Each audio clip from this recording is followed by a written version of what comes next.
విశ్వాసులకు సమస్యలు వస్తూ ఉంటాయి. వస్తాయా రావా? వస్తాయి. వచ్చినప్పుడు విశ్వాసులు సహితము కూడా భయపడిపోతూ ఉంటారు. అయితే భయపడినంత మాత్రాన సమస్యలు తీరుతాయా? తీరుతాయా? తీరవు.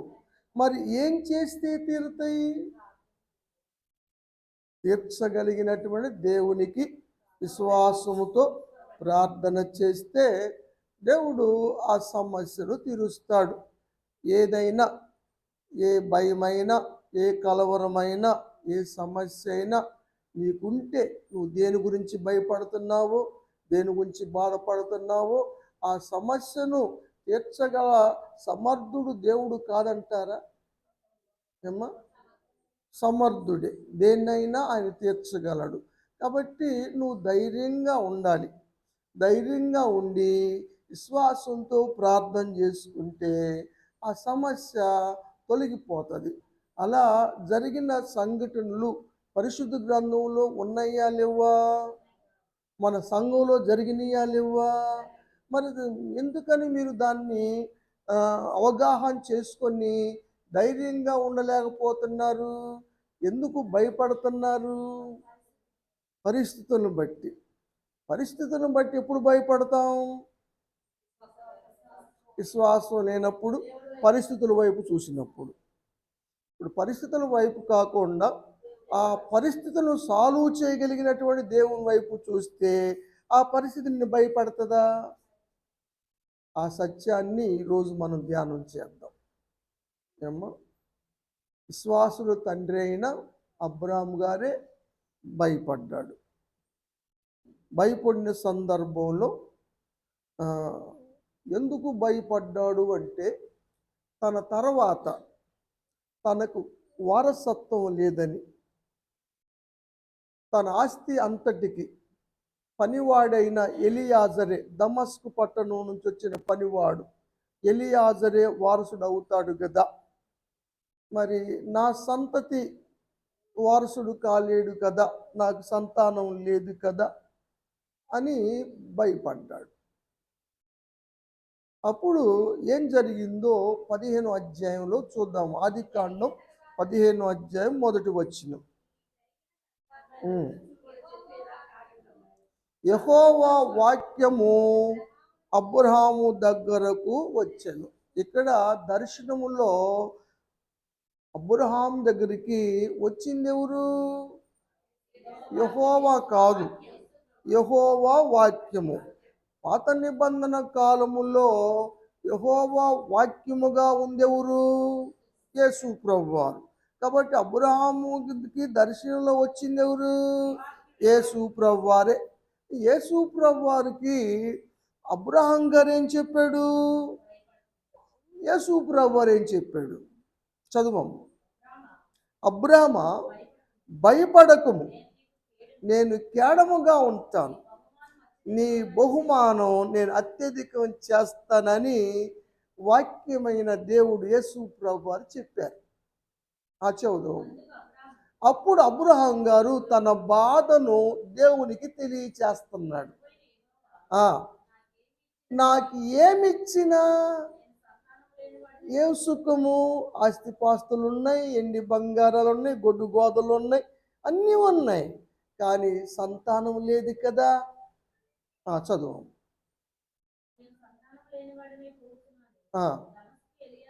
కాబట్టి దమస్కు నుంచి వచ్చిన ఎలియాజరే నాకు వారసుడు అవుతాడు కదా అని ఆయన తన బాధను దేవునికి తెలియచేశాడు. చదువమ్మ. ఏంటయ్యా మరి నువ్వు సంతానం ఇవ్వలేదు నాకు? సరే, ఎలియాజరు కాకపోతే ఇంకొకడు, నా చాలా మంది ఉన్నారు పనివారు. ఎంతమంది ఉంటారు? సుమారు 318 మంది ఉన్నారు. అంత అస్థిపరుడు అనమాట. చదువు.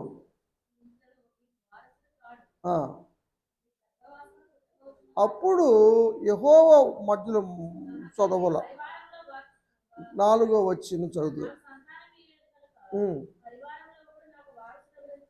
ఆ, ఇప్పుడు యెహోవా వాక్యం వచ్చిన యేసు ప్రభు వారు చెప్తున్నారు అబ్రాహాముతో, ఎలియాజరు కాదు, పనిలో ఎవరు కాదు నీకు వారసుడు, నీ గర్భవాసమున పుట్టబోవుచున్న వాడు నీకు వారసుడగును. దేవునికి స్తోత్రం.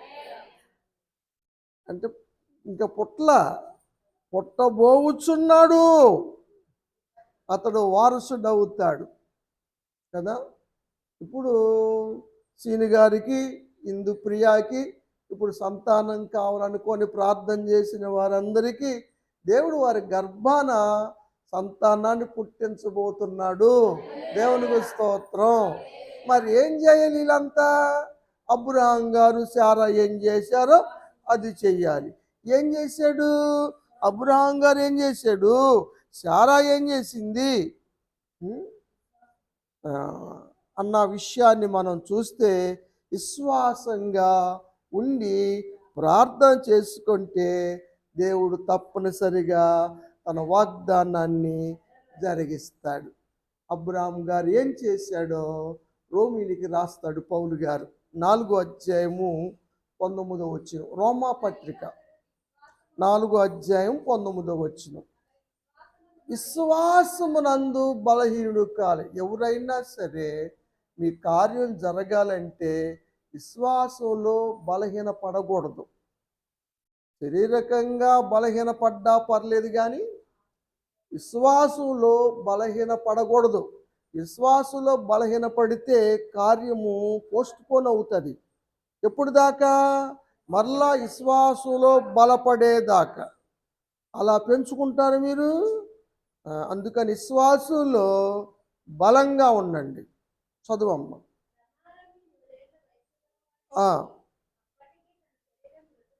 శరీరము బలహీనమైపోయి ఉన్నా, శారా గర్భము కూడా మృతతుల్యం అయిపోయినా అవిశ్వాసం రాలా. ఎవరికి? అబ్రాహాముకి. అంటే పరిస్థితి అనుకూలంగా లేదు, నిరీక్షణకు ఆధారము లేదు. సైన్స్ కూడా దానికి ఏమి సమాధానం చెప్పలేదు, డాక్టర్లు కూడా ఏమి చేయలేరు. అలాంటి పరిస్థితుల్లో అవిశ్వాసం లేకుండా ఉండటము సాధ్యమా? సాధ్యమేని అబ్రహాం గారు కనబడుతున్నాడు. అందుకే ఆయన విశ్వాసులు తండ్రి అయ్యాడు. కష్టం అనుకుంటే నీకు సమస్యలు కూడా అట్టానే ఉంటాయి. చదువమ్మ. దేవుని యొక్క వాగ్దానాన్ని గురించి సందేహపడలేదు, దేవుణ్ణి మహిమపరిచాడు. దేవుడు ఎంత శక్తిమంతుడో గ్రహించాడు. వాగ్దానం చేసిన దాన్ని ఆయన నెరవేర్చగలడని రూఢిగా నమ్మాడు. విశ్వాసం వల్ల బలం పొందాడు. ఏం బలం? గర్భఫలం పొందే బలం. దేని ద్వారా? విశ్వాసం ద్వారా. కాబట్టి ఇప్పుడు ప్రార్థన చేయించుకున్న వాళ్ళందరైనా సరే, కూటమి పెట్టుకున్న హిందూ ప్రియ అయినా సరే, విశ్వాసం ద్వారా బలం పొందాల్సిందే. ఏం బలం? గర్భఫలం. ఆ లాయన్ని నెట్టేసే బలం కాదు, గర్భఫలం పొందే బలం. దేవునికి స్తోత్రం. కాబట్టి సీనుకు కూడా అలాంటి విశ్వాసాన్ని దేవుడిచ్చునుగాక. దేవునికి స్తోత్రం. మరి భార్య అయినటువంటి శారాయి గురించి చూద్దాం, ఆమె ఎలా ఉందో. హెబ్రీయులకు రాశాడు పౌలు గారే, 11వ అధ్యాయము 11వ వచనం. శారాయి కూడా విశ్వాసమును బట్టి వాగ్దానము చేసిన వాడు. దేవునికి స్తోత్రం. విశ్వాసులు ఎవరైనా సరే వాగ్దానాలు నమ్మాలి. వాగ్దానం చేసిన వాడు నమ్మదగిన వాడని నమ్మాలి. ఆయన సర్వశక్తిమంతుడని నమ్మాలి. ఆయనకు అసాధ్యం అన్నది ఏమీ లేదని నమ్మాలి. ఆయనకి ఏదైనా సాధ్యమని నమ్మాలి. అది విశ్వాసం. అంటే చాలా నమ్మిందా? నమ్మింది. అబ్రహాం గారు నమ్మాడా? అందుకే విశ్వాసులు తండ్రి అయ్యారు. విశ్వాసం వల్ల గర్భము పొందే శక్తి పొందింది. అక్కడ క్లియరెన్స్ రాయలేదు రోమిలికి, ఇక్కడ క్లియరెన్స్ రాశాడు. ఏం బలం పొందాడంటే ఆ వయసు గతించిన, నెలసరి లేకపోయినా, పీరియడ్స్ రాకపోయినా కదా, మంత్లీ పీరియడ్స్ లేవు, స్త్రీ ధర్మము నిలిచిపోయింది, లేదు, అసాధ్యం. కానీ దేవునికి సమస్తము సాధ్యమే. అది నమ్మటమే విశ్వాసం. నమ్మండిరా, నమ్మండమ్మా. నమ్మిన వాళ్ళందరికీ దేవుడు గర్భఫలం ఇచ్చును గాక. కాబట్టి దేవుడుకి అన్నీ సాధ్యమే. మనుషులకు అసాధ్యము, కానీ దేవునికి సమస్తము సాధ్యమే. నువ్వు ఎప్పుడు సాధ్యపరుస్తాడు? నువ్వు విశ్వాసంగా ఉన్నప్పుడు, ఏమాత్రం సందేహము లేనప్పుడు. ఏమ్మా, భయపడే వాళ్ళు ఎవరింతకీ? నమ్మని వారు భయపడతారు. ఏమ్మా, నమ్మని వారు భయపడతారు, నమ్మిన వాళ్ళు భయపడరు. దావీదు గారు నమ్మాడా నమ్మలేదా? 56 కీర్తన 4వ వచనం లాస్ట్లో చూద్దాం. దేవుని యందు నమ్మిక ఉంచి ఉన్నాను. నేనంటే ఎవరు? దావీదు. భయపడను. దేవునికి స్తోత్రం. అంటే ఈ వాక్య ప్రకారం ఏంటంటారు? దేవుని యందు ఎవరైతే నమ్మకం ఉంచుతారో వారు భయపడరు. మీకు ఎంతమందికి నమ్మకం ఉంది? దేవునికి స్తోత్రం. హల్లెలూయా. భయం కూడా ఉందా? పరిస్థితులను బట్టి కొంచెం పక్కన ఉందా? చర్చి దాటినాక వస్తుందా? పిల్లలు సలాగుండా ప్రతిదానికి భయాలు, ప్రతిదానికి కంగారు,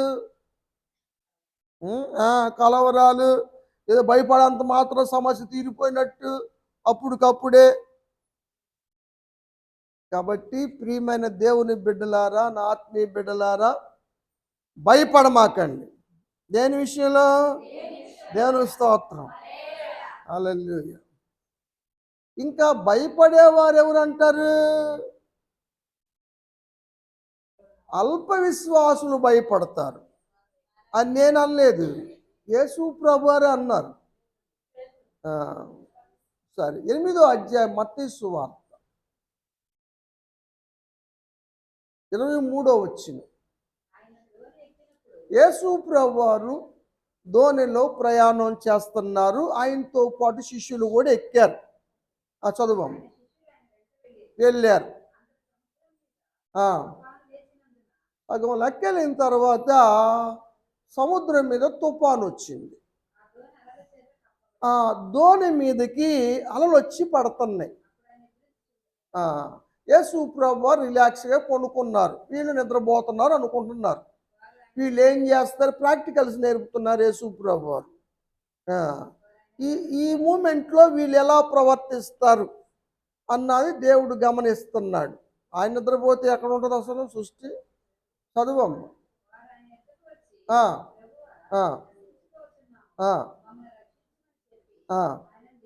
లేపారు. ఏమన్నారు? అల్ప విశ్వాసులారా. ఇప్పుడు భయపడే వాళ్ళందరూ అనొచ్చా? రాయబడి ఉంటే అంతమోటమైంది. ఏసాయి చెబితే ఎంతమంది ఉన్నారా అల్ప విశ్వాసులు భయపడే రకం? చెప్పరు. ఉట్టేప్పుడైతే ఇన్ని మాటలు మాట్లాడతారు. ఏమ్మా, నువ్వు భయపడితే పోయిద్దిరా సమస్య. వాస్తవమే. ఇప్పుడు అమ్మాయి చెప్పింది పరిస్థితి అని. లెక్చరర్ గారు చెప్పారు పరిస్థితులు అట్టుండి పాస్టర్ గారు అండి. సమస్య ఎలా ఉంటుంది అమ్మాయి.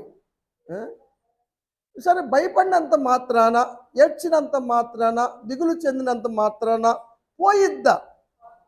తెలుసా మీకు? మరి దీంట్లో మరి ప్రయోజనం ఏంటి? ఏడ్చినంత మాత్రాన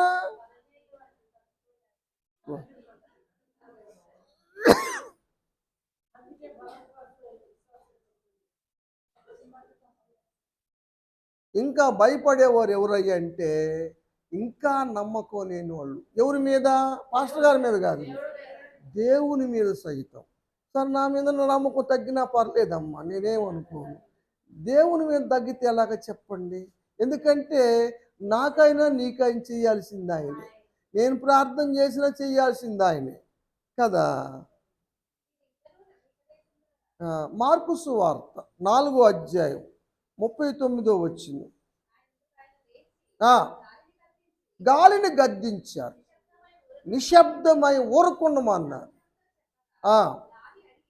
సముద్రము, గాలి, ప్రకృతి ఆగిపోయింది, లోబడ్డాయి.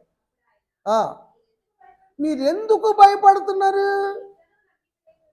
అయితే ఎంత జరిగినా కూడా మీకు నమ్మకం రాలేదన్నమాట. భయపడే వాళ్ళకి, శిశువులకు కూడా.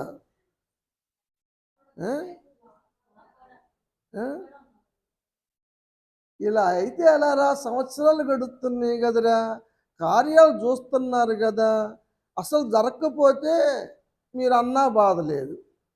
ఒక పక్కన దేవుడు కార్యాలు జరిపించుకుంటూ వస్తున్నాడు, ఫోటోలప్పుడు నిలబడి సాక్ష్యాలు చెబుతున్నారు, ఆదివారాలు సాక్ష్యం చెబుతున్నారు, ఈ కార్యం జరిగించాడు దేవుని మహాకృపను బట్టి అంటున్నారు. ఇప్పుడు మేము ఏది నమ్మాలి, దేవుడు ఏది నమ్మాలంటారు?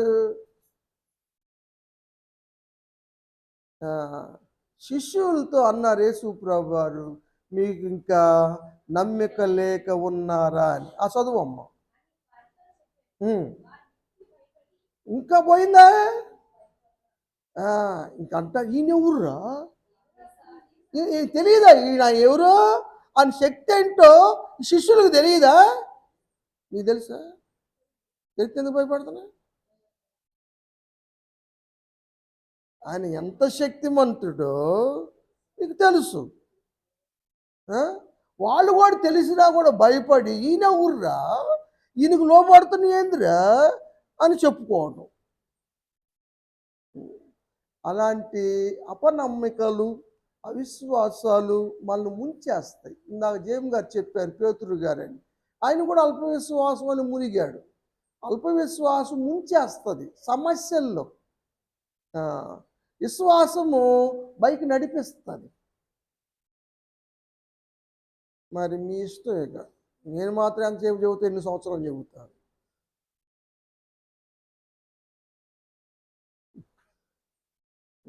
కాబట్టి ప్రియమైన దేవుని బిడ్డలారా, దేనికి భయపడమాకండి. అల్పజీవుల పట్లే దేవుడు అంత శ్రద్ధ తీసుకుంటా ఉంటే వాటికన్నా శ్రేష్ఠులం మనం కదా. మరి మన పట్ల శ్రద్ధ తీసుకోడా? మరి ఎక్కువగా తన స్వరూపులో చేసుకున్నాడు మనల్ని. మనం ఎవరి స్వరూపులో ఉన్నాం? దేవుని స్వరూపులో ఉన్నాం. మనం ఎలా కలుగు చేయబడ్డాం? దేవుని హస్తాలతో కలుగు చేయబడ్డాం. మన పాపాలు పోవటం ఎలా పోయినాయి? ఆయన లోకంలో పుట్టి మన స్థానంలో నిలిచి ఆయన శ్రమపడి సిలువేయబడి మన పాపాలకి ప్రాయశ్చిత్తం చేసి క్రయధనం చెల్లించి పాప క్షమాపణ ఇచ్చాడు. దేవదూతల కోసం చేశాడా? నువ్వు ఒక పక్కగా దేవదూతల కన్నా నువ్వు సూపరు, శ్రేష్ఠుడివి. సువార్త పరిచర్య కూడా నీకు అప్పగించాడు, నీకోసం ప్రాణం పెట్టాడు, పక్షుల కోసం పెట్టాడా? మత్తయి సువార్త 10వ అధ్యాయం 29 చదువుదాం.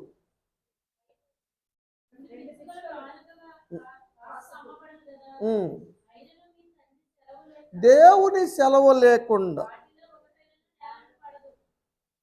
ఇసుకులు సైతము దేవుడు సెలవిస్తేనే, ఆజ్ఞాపిస్తేనే ఎగిరేది కింద పడుతుంది. మరి దేవుని సెలవు లేకుండా నువ్వు ఎట్ట పడతా? చివరికి నీ ఎంట్రుకుల సైతం కూడా, నీ తల్లో ఎంట్రుకుల సైతం కూడా దేవుని సెలవు లేకుండా ఊడదు. మరి ఎందుకు భయపడుతున్నారు? ఇన్ని తెలిసి శ్రేష్ఠులు కదా, ఎందుకు భయపడుతున్నారు? పౌలు గారు అంటాడు, నేను మీ దగ్గరికి మామూలుగా వస్తుంటే మీకు తేలిగ్గా అనిపిస్తుంది, ఈసారి బెత్తంతో వస్తా అన్నాడు. భయపడ్డ వాళ్ళందరినీ బెయ్యిని మాదటమేగా, భయం పోయేదాకా, నేను భయపడినదాకా.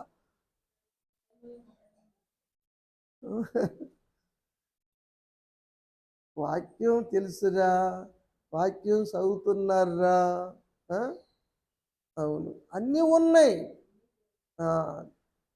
చెప్పులు తెచ్చుకున్నారు, ఎండాకాలం వస్తుందని చెప్పులు ధరించుకొని వాడుకోకుండా ఆడు పెట్టి నడుపుతూ ఉంటే కాళ్ళు కాలుతాయి కదా. ఏదైనా గొడుగు తెచ్చుకున్న వర్షం వచ్చినప్పుడు, వర్షం పడుతుంది, సంకలు పెట్టుకుని వెళ్తే ఎట్ట కుదిరిద్ది? గొడుగు తడిసిద్ది అనుకుంటే ఎట్ట నువ్వు? నువ్వు గొడుగు తెచ్చుకున్న పర్పస్ ఏంటి కదా? పెద్దయి నాకే బాగా పెరిగి నాకేద్దాం అనుకుంటున్నావా? ఇప్పుడు సినుకు లేక పెద్ద వర్షం వచ్చి వేద్దాం అనుకుంటున్నావా? ఏమనుకో, ఇప్పుడు మనం వెళ్తున్నాము, ఒకళ్ళు గొడిగేసుకు వెళ్తూ ఉంటారు, ఒకళ్ళు గొడుగు సంకన పెట్టుకు వస్తూ ఉంటారు. వాళ్ళు చూసి మీరేమనుకుంటారు? ఇప్పుడు మిమ్మల్ని చూసి మేమేమనుకోవాలి? భయపడేవాళ్ళని చూసి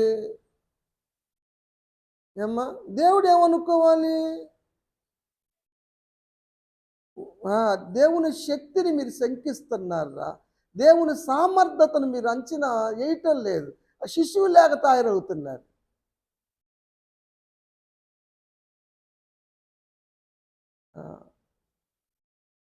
మత్తయి సువార్త 6వ అధ్యాయం 26వ వచనం.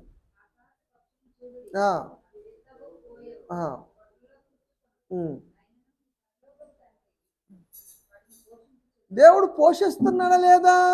మిమ్మల్ని పోషించడా? మా ఇంట్లో ఎవరికి ఉద్యోగం లేదు అంటారా? పోయిన సంవత్సరం పోషించలేదా? ఈ సంవత్సరం పోషించడా? దేవుని స్తోత్రం. చదువు. వాటికన్నా శ్రేష్ఠులం కదా మనం. ఏమ్మా, చింతించమాకండ్రా, భయపడమాకండ్రా. 32వ వచనం చదవండ్రా. మీకు ఏది కావాలో, మీకు ఏది అవసరమో తెలుసా ఆయనకి? తెలుసా? ఆయనకి తెలుసా? నీకు తెలుసా? తెలిసినా కూడా ఇంకా భయమే. అన్నీ తెలుసు. ఏం చెప్తున్నారా? అయితే యేసు ప్రభు వారు ఏం చెప్తారంటే, మీకు కావాల్సింది అన్నీ దేవునికి తెలుసు. కాబట్టి మొదటిగా మీరేం చేయాలంటే దేవుని రాజ్యాన్ని వెతకండి. మొదట చేయాల్సిన పని ఏంటి? దానివల్ల ఏం లాభం ఉందమ్మా? ఏంటది? ఏవన్నీ నీకు కావాల్సినవి అన్నీ, నీ అవసరాలన్నీ అనుగ్రహించబడతాయి. ఎప్పుడు? మరి చేయండి, మరి ఫాలో అవ్వండి. చేయాల్సింది చేయకోకుండా చేయొద్దనా చేస్తారు. ఆదాంకాడ నుంచి వచ్చింది, మేమేం చేస్తామంటారా? అంతేగా మరి. జీవవృక్ష ఫలం తినొచ్చురా బాబు, ఈ మంచి చెడు వృక్ష ఫలం తినొద్దంటే తినొద్దన్నా తిన్నాడు, తినమన్నా తిన్నా. తెలుసు, అన్నీ తెలుసు. పరీక్ష ఉండాలిగా. మరి వీళ్ళకి పరీక్షలు ఎందుకు? ఇప్పుడు 10th క్లాస్ ఎగ్జామ్స్ ఎత్తేస్తారంట. ఇక నుంచి ఈ 10th క్లాస్ ఎగ్జామ్స్ లేవు అసలు. దానికోసం కాదు, 10th క్లాస్ ఎత్తేస్తున్నారు. పక్క రాష్ట్రాలేగా. అక్కడ చూసి ఓకే అనుకుంటే ఇక్కడ చేస్తారు, ఇక్కడ ఓకే అనుకుంటే అక్కడ చేస్తారు.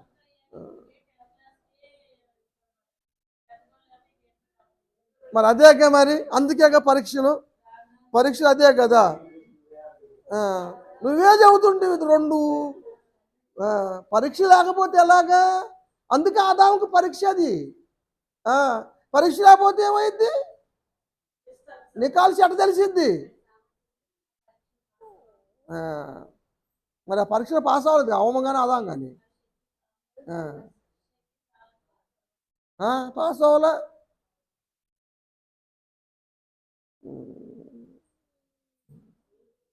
క్రిస్మస్ పండగ చేసుకున్నాం మనం.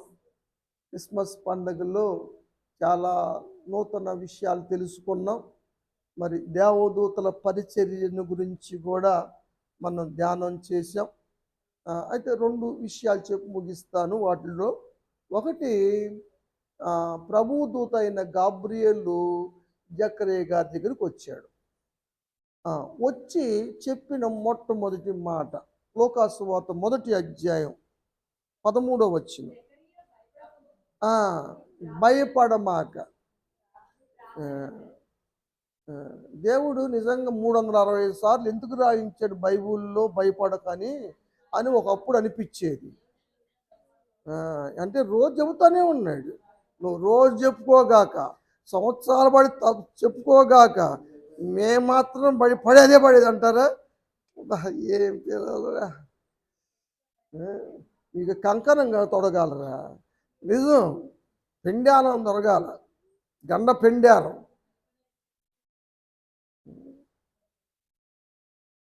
అందుకే పరీక్షలు పెరుగుతాయి. మనమే పరీక్షలు పెంచుకుంటున్నాం, ఇంకా వస్తాయి, పెరుగుతాయి.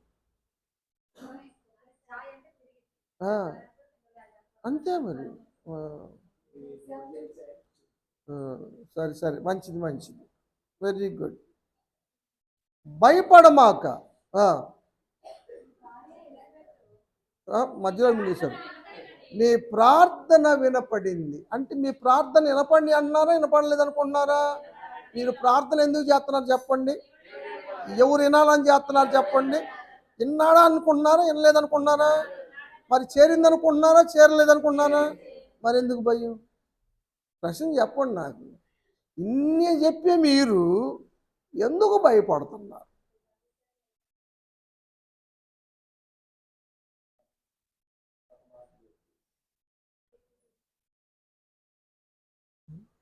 నీ ప్రార్థన వినబడింది. ఇప్పుడు ఇంతకీ ఈయన ప్రార్థన ఏంటి? ఎలిజబెత్ గర్భం ధరించాలని. కాబట్టి ఎలిజబెత్ గర్భము ధరించి కుమారుని కంటది అని గాబ్రియేలు దూత చెప్పాడు. 56వ వచ్చింది.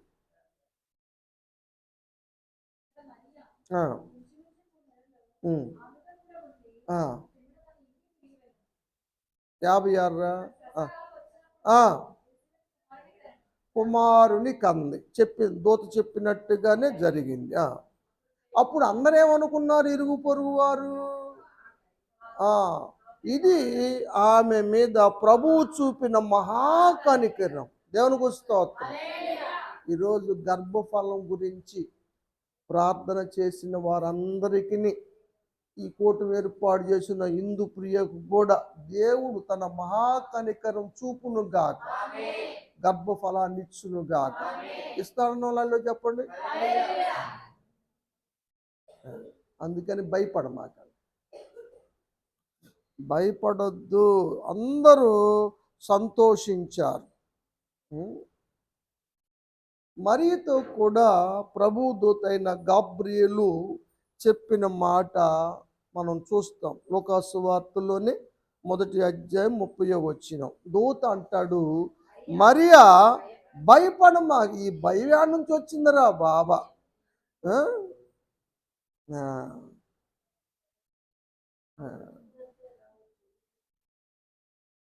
ఇంక చెప్పలేదు కదా,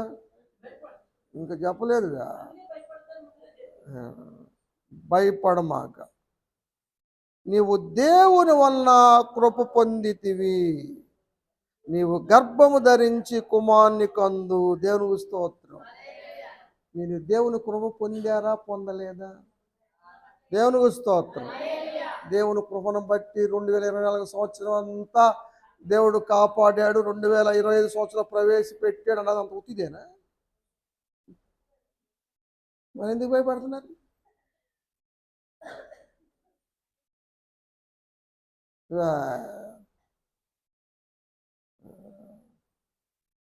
ముప్పై 38 వచ్చింది. మరియా విశ్వాసంతో అన్న మాట చూడండి. ఆ నీ మాట చొప్పున నాకు జరుగును గాక. దేవునికి స్తోత్రం. దేవుని మాట చొప్పున జరుగును గాక. దేవునికి స్తోత్రం. జరిగిద్దా జరగదా? దేవునికి స్తోత్రం. కాబట్టి భయాలు తీసివేయండి, అల్ప విశ్వాసాలు తీసివేయండి. నీ సమస్య ఏదైనా, నీ ఇబ్బంది ఏదైనా, నీ అవసరం ఏదైనా దేవుడు చేయగల సమర్థుడు, తీర్చగల సమర్థుడు, ఇవ్వగల సమర్థుడు. భయపడక విశ్వాసంతో ప్రార్థన చేసి విజయాన్ని పొందు. దేవుడి మాటలు దీవించునుగాక.